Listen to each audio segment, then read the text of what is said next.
This is a quick update on the Air India Flight 171 and my first impressions of the preliminary report. I would say the preliminary report creates more questions than it answers. This video is based on an article on strikeengine.com. Link to the article is in the video description. So in this video article, I'm not going to summarize the Air India crash preliminary report. There is a good video here linked to in the Strike Engine article that does that. In this article, I'm going to point out some potential anomalies I see in the report. First of all, the voice recorder timeline. We are given a time when the Mayday message was sent. However, it's also said in the preliminary report that one pilot asks the other why they cut off, or perhaps did they cut off. It's assumed they're talking about the fuel control switch, but the time of this question is not detailed. So for some reason, they've given the time for the Mayday message, but they haven't given us the time when that question was asked. Given how so many people are pouncing on this line, there's clear evidence that we're looking at a pilot suicide. I find it a bit perplexing why the preliminary report wouldn't want to put the time of this exchange in relation to the fuel control switch status. They put a comment in there that's got no context, and without the context it opens up a huge door to speculation. So I'm wondering why they thought fit not to give a timeline as to when that question was answered. Presumptions, some assumptions are being made and I'm not sure they're well founded. So let's look at the switch status first of all. The reply to why you did you cut off, this could also have been did you cut off. It depends on how it was translated. This was answered as I didn't. Even usually unbiased commentators on this incident are saying that they find this hard to believe, i.e. hard to believe that the other pilot didn't do the cut-off, and I'm wondering on what basis they're making that assumption. I mean, did the captain whoever answered or whoever asked the question, did they actually see the fuel control switches in the cut-off position? Or were they responding to the secondary display, I think it's called the ICAS display, saying that the fuel control switches were in the off position? So was it a digital reading that they were responding to, or actually seeing the switches in the wrong position? It would take the asking pilot, the pilot asked the question about the switches, a fraction of a second to check their status. And if indeed they were in the cut-off position, to put them back to run. So if they see it's wrong, completely wrong, they could have just instantly put the switch or one of the switches back to run. But this didn't happen. It took 10 seconds from the time the switches were recorded as being put to cut-off. For engine 1, it took 10 seconds for that to be put back to run, and it took 14 seconds for it to be put back to run for engine 2. Perhaps it was a junior pilot who was actually flying the plane, asking the question, and therefore believed the answer of the captain without question. I mean, was that what happened? And then second of all, why would there be a 4-second delay between setting the switches back to run? Why was there a delay between setting engine 1 back to run and engine 2 back to run? Perhaps there's something there that they didn't want to overpower the electrical system or the hydraulic system by trying to restart two engines at the same time. Maybe there is a good reason for that 4-second delay. I don't know. In the report it says 01 sec. In the report it says there was a 01 sec. I'm quoting exactly the report there, between the each switch being put to cut off. As a layman reading these reports, I find this phrase 01 sec strange. Why is there a 0 in front of the 1? I can perhaps understand it with a date. For example, in the article or in the report it says 01 May, but when we were talking about seconds, 0.1 is possible. So is it possible that 01 is a typo in the report? RAT deployment time. Well, we have the report gives us the exact times from the flight recorder for the switch status changes.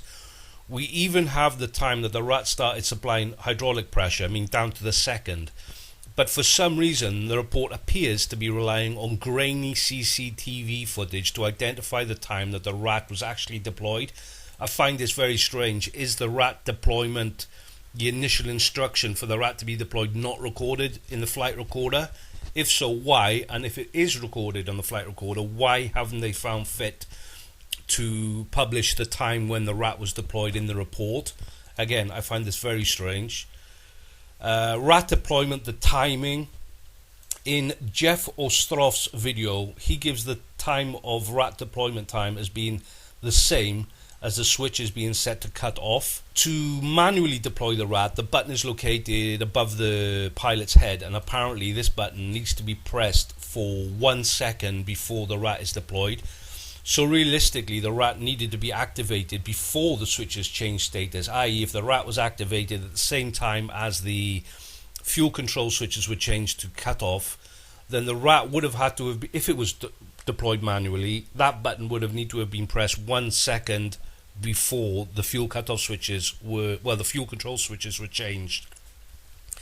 I mean, is that even possible? There, one is at the roof of the cabin, of the cockpit, and the other is down low. It seems like a bit of a stretch, a slight stretch, to be able to put the rat on at the same time as the fuel control switches. That would have to be a pretty rapid movement, the hand going from one part of the cockpit to another, if that, hopefully that makes sense.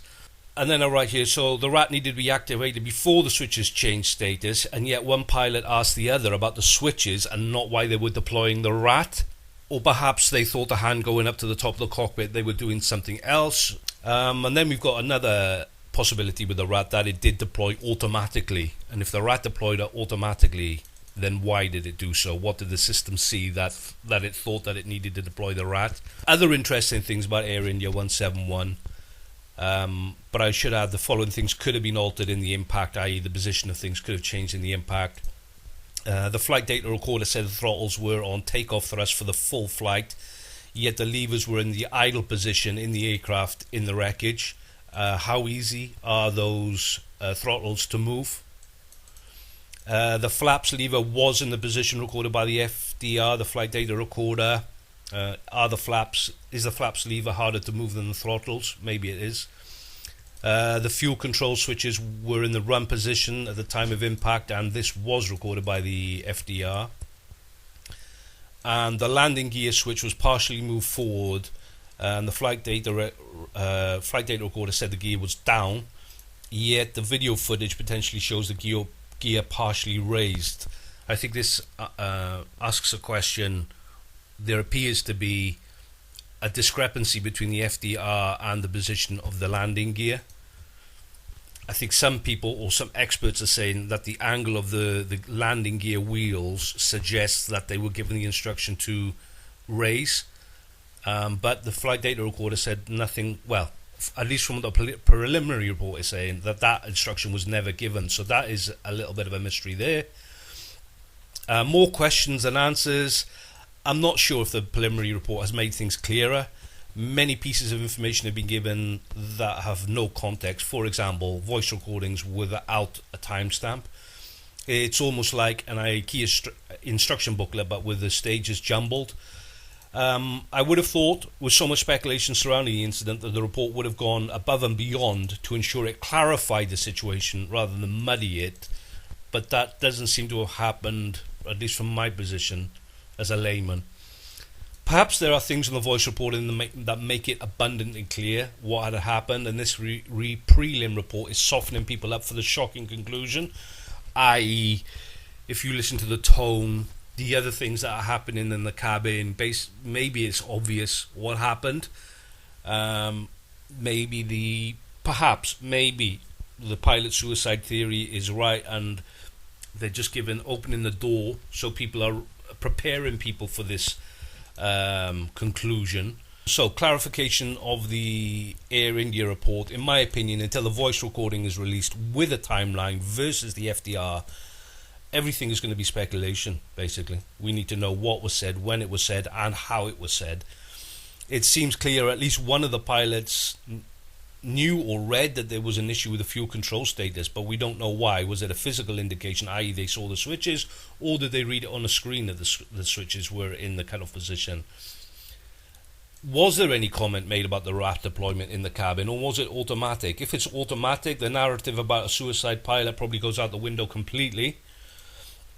And come to think of it, a manual deployment by someone who's trying to crash the plane makes no sense either for the suicide narrative, unless that person was trying to make it look like there was a fault with the plane and it wasn't a pilot thing. Maybe. I mean, again, speculation. We don't know. The prelim report has not clarified these things. The only thing that really came from the report is the switch situation and the fact that these switches may have had an issue where the pull-up part of their activation was not implemented. I'm not sure why that was in there. It's got nothing to do with the 787, although the 787 does use a very similar switch to the 737. Are they trying to, did they include that just to make it look like they're being impartial? I think probably the whole thing is a nothing burger, honestly, with regards to that switch facility and the pull-up function, pull-up mechanism. Everything else, voice recorder wise, because of the lack of context, has just thrown more petrol on the speculation fire, which is a shame.